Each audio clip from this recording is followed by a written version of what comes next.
سے صرف 10% مسلمان ایسے ہیں جو اس زمانے میں سب سے مظلوم جو سنت ہے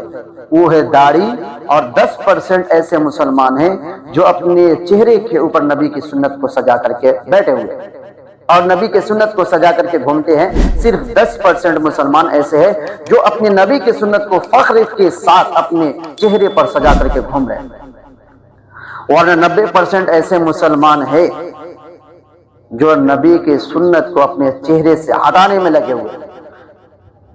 میں ایک حساب کرتا ہوں، دیکھیے آپ کے ایک مسلمان ہے جو مہینے میں 3 مرتبہ اپنے چہرے کو صاف کرتا ہے،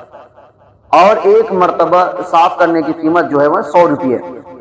تو مہینے میں ایک مسلمان 300 روپے خرچ کرتا ہے۔ اس لیے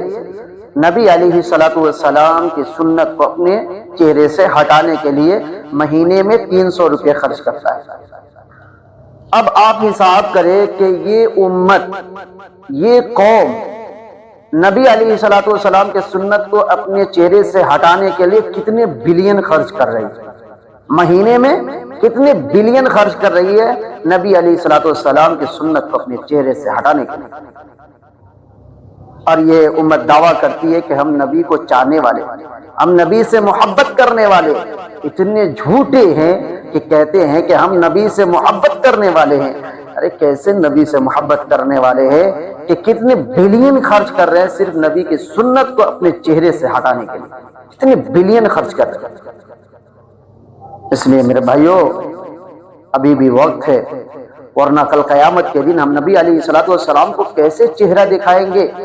کہ یہ امت اتنا پیسہ، اتنی بلین پیسہ خرچ کر رہی ہے نبی کی سنت کو ہٹانے کے لیے، پھر نبی کے سامنے کیسے اپنے چہرے کو دکھائیں گے؟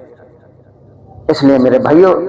نبی کی سنت کو تلاش کیجئے، چھوٹے چھوٹے سنت کو تلاش کر کے اس پر عمل کیجئے۔ اللہ رب العزت ہم سبوں کو نبی علیہ الصلوۃ والسلام کے طریقے کے مطابق زندگی گزارنے کی توفیق عطا فرمائے، اور نبی کے سنت کو ڈھونڈ ڈھونڈ کر کے اس پر عمل کرنے کی توفیق عطا فرمائے، اپنی زندگی میں شامل کرنے کی توفیق۔